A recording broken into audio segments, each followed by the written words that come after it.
समस्त सार्वजनिक और निजी संस्थाओं में 100% आरक्षण की व्यवस्था की जाएगी। 100% कैसे करोगे आप? देखिए आप आरक्षण मतलब 20%, 30%, 100% कैसे दे दोगे आप? देखिए, पहले आपको जो है आरक्षण की बात करने से पहले संविधान की बात जो है समझनी होगी। नमस्कार, मैं विकास गोस्वामी। आपको बता दूं, इलेक्शन 2024 चल रहा है और मथुरा की 17वीं लोकसभा सीट से बीएमपी पार्टी के प्रत्याशी हमारे पास में हैं और सभी पार्टियों ने अपना मैनिफेस्टो जारी कर दिया है। जो हाथ में मेरे आप जो कागज़ देख रहे हैं, ये बहुजन मुक्ति पार्टी का घोषणा पत्र है मेरे पास में। और कल आपको मैं बता दूं 8 सीटों पर 102 सीटों पर मतदान हो चुका है। और इनसे पूछेंगे कि क्षेत्रपाल जी, बहुत बहुत स्वागत है आपका। सभी पार्टियों का मैनिफेस्टो जारी होने के बाद आपके क्या घोषणा पत्र में ऐसी नीतियां हैं जो लोग आपको वोट दें? देखिए, हमारे घोषणा पत्र में राष्ट्रीय स्तर की बहुत सारी नीतियां हैं। जो घोषणा पत्र हमारा है, सबसे पहली खासियत इसकी ये है कि हम ये घोषणा पत्र 100 रुपए के स्टाम्प पर नोटरी करा करके पब्लिक के बीच में, जनता जनार्दन के बीच में ये हम बांट रहे हैं। अच्छा, 100 रुपए का स्टाम्प है, 100 रुपए के स्टाम्प पर नोटरी है, प्रत्याशी का फोटो लगा हुआ है और उसकी कॉपियां हम पूरे मथुरा में बांट रहे हैं। जितनी हमारी घोषणा पत्र में ये हमने घोषणाएं की हुई हैं, इनको हम पूरा करेंगे। मेजॉरिटी में आते हैं, जनता जनार्दन हमको देश में चुन के भेजती है।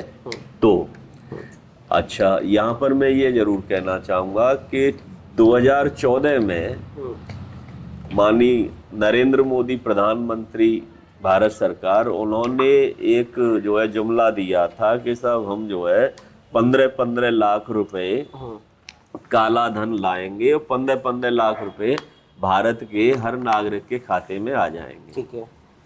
यदि उन्होंने 15-15 लाख रुपए नहीं दिए हैं तो क्यों नहीं दिए हैं? उन्होंने 100 रुपए के क्या 10 रुपए के स्टाम्प पर भी देशवासियों को अपना घोषणा पत्र नहीं दिया। यदि वो 10 रुपए के स्टाम्प पर भी दिए होते, नोटरी करा के अपना फोटो लगा करके, तो इस देश के जो जनता जनार्दन है, माननीय नरेंद्र मोदी जी को कोर्ट के माध्यम से एफआईआर दर्ज करा के कब के जेल में डाल चुके होते। अच्छा, तो ये घोषणा पत्र हमारा जो है ये 100 रुपए के स्टाम्प पर है। 100 रुपए के स्टाम्प की वैल्यू होती है। आज भी स्टाम्प पर कोई चीज है, अरे चल स्टाम्प पे लिख दे, ये बात होती है या नहीं कि भाई स्टाम्प पे लिख दे?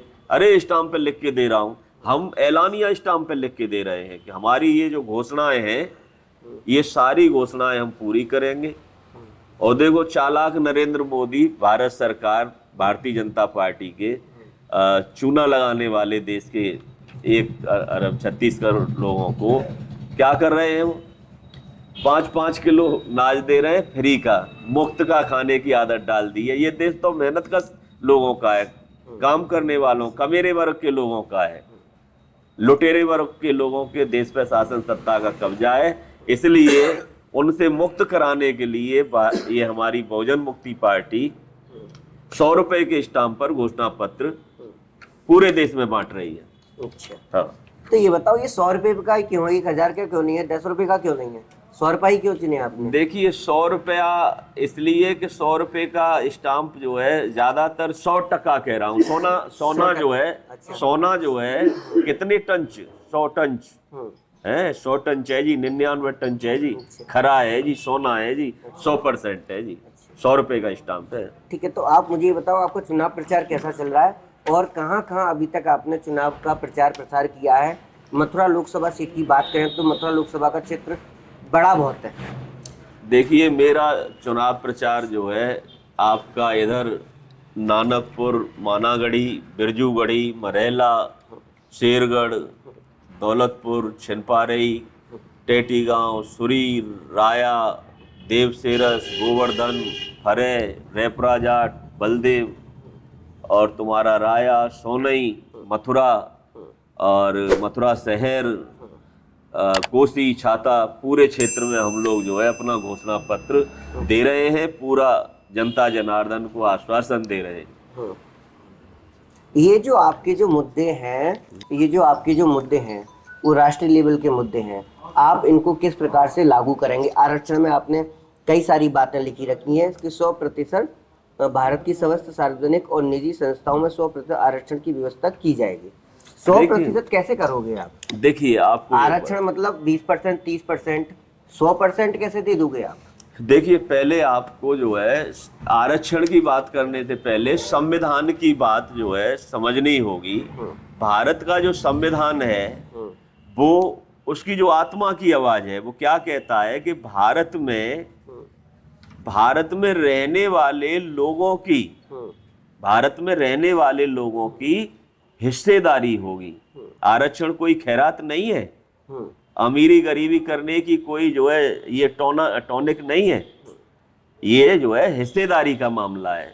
हम 100% हिस्सेदारी की बात कर रहे हैं। 100% हिस्सेदारी कैसे होगी? संविधान कहता है, संविधान की आत्मा की आवाज है कि संख्या के अनुपात में, अब संख्या के अनुपात में SC ST की 22.5% आरक्षण है। क्यों 22.5% क्यों है? वो 23% क्यों नहीं है? 22% क्यों नहीं है?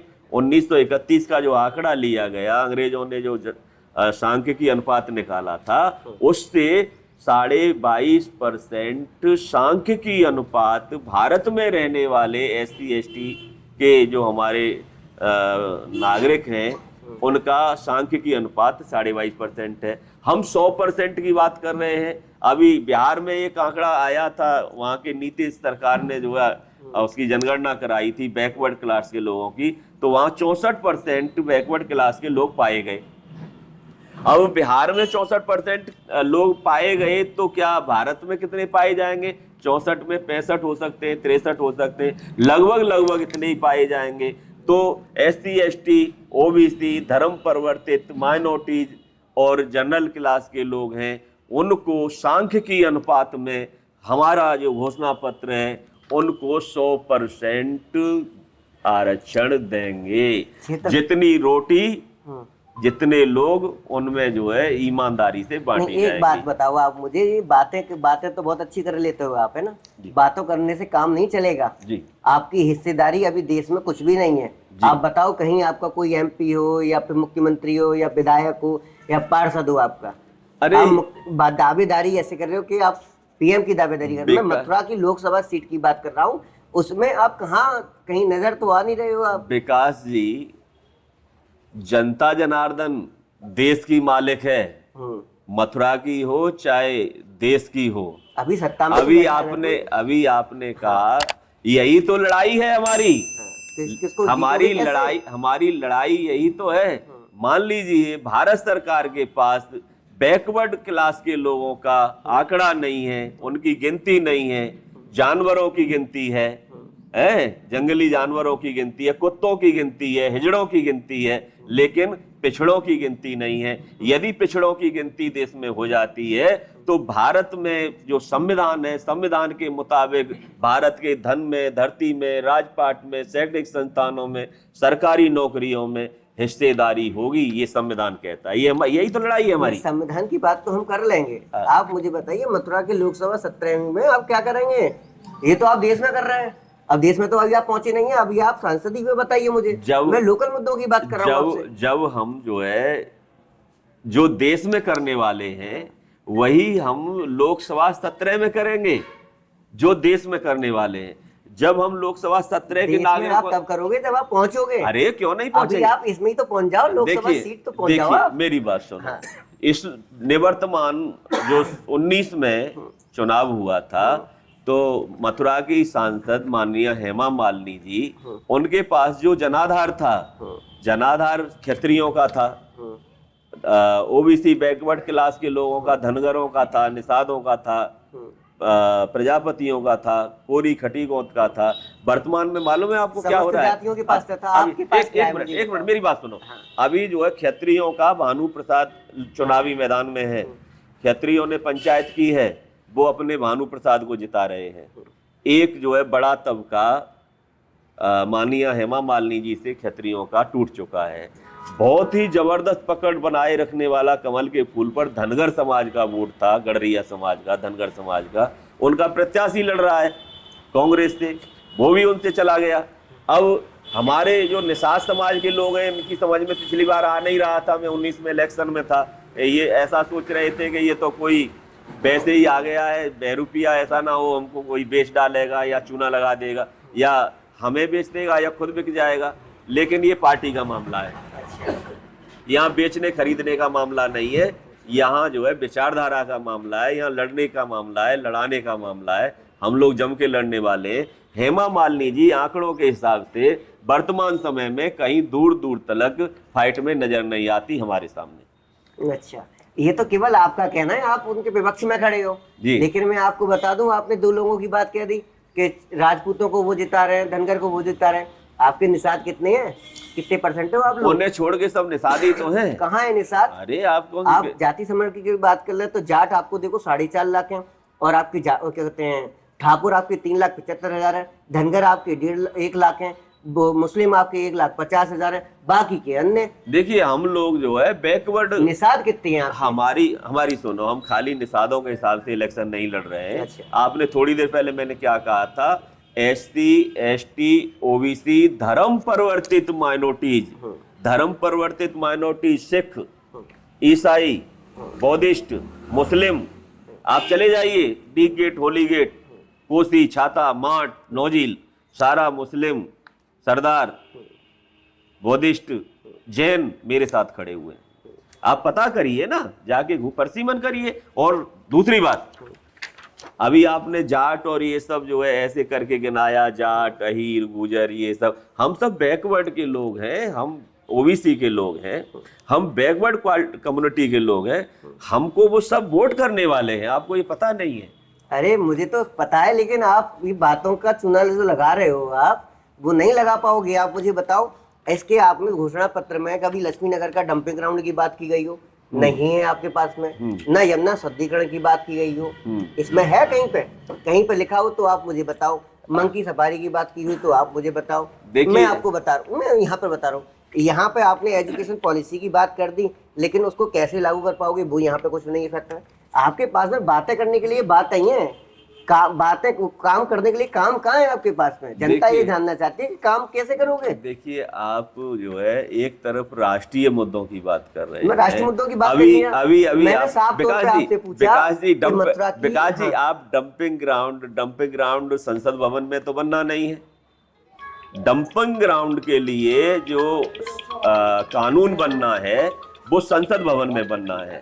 जब हम मेजोरिटी में जाएंगे संसद में, हमारा PM, हमारे आदरणीय अध्यक्ष जी, हमारे प्रधानमंत्री बनेंगे, तो हम ऐसे कानून बनाएंगे, डंपिंग ग्राउंड भी बनाएंगे, मंकी सफारी भी बनाएंगे।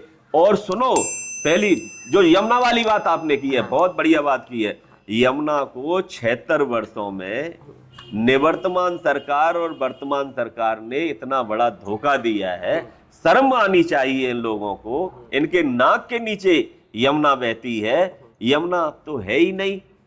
हरियाणा, दिल्ली, नोएडा का वो सीवर लाइन का पानी है। आप जाइए, यमुना को तो हथनी कुंड पर कैद किया हुआ है। पंजाब के लिए पानी जा रहा है, हरियाणा के लिए जा रहा है, और कुछ जो है सहारनपुर के लिए निकल गया है। यमुना में तो बस इतना सा पानी है। यमुना में जिसे आप जल कह रहे हैं, वो जल ना, ये धोखेबाज इनकी माँ है। शर्म आनी चाहिए, इनकी माँ में से बदबू आती है। आप खड़े नहीं हो सकते, आप खड़े हो जाइए आधा घंटा, आपको ना अटैक आ जाए, आपके फेफड़े ना खराब हो जाए, तो मैं गारंटी लेता हूँ यमुना के किनारे खड़े हो जाइए आप। ठीक है, या कोई भी उसे खड़ी कर दो। माननीय हेमा मालिनी जी सांसद महोदया को अमित शाह जी आ रहे हैं धोखा देने के लिए, पूजन कर रहे हैं जी। काहे का नोएडा दिल्ली का जो सीवर लाइन का पानी आ रहा है उसको पूछते हैं। अरे ये बहुत गंदे लोग हैं यार, इनके बारे में बात मत करो। और कोई मैं लास्ट में सवाल पूछ रहा हूँ आपसे, आपको जनता वोट क्यों दे, बस ये बता दो मुझे। जनता क्यों वोट दे आपको, है क्यों चुने आपको? अरे जनता क्यों चुने हमको? हाँ। हमारा देश, हम जो है 90, 91, 95% हम ही लोग तो हैं। अब उनकी, हमारे देश के लोगों की बात समझ में आ गई है। देखिए हमारे क्षत्रिय समाज का एक जो है योद्धा उनका सुखदेव सिंह गोगा मैडी, उनके घर में घुस करके दिन में उनकी हत्या हुई। ये दिखाइएगा। मैंने पहले भी दिखा चुका हूँ इस बात को। हाँ, उनकी हत्या हुई। हत्या करने वाले भाड़े के हैं, ठीक, लेकिन हत्या करवाने वाला कौन है? चलो, फिर भी उनको संतुष्टि नहीं हुई।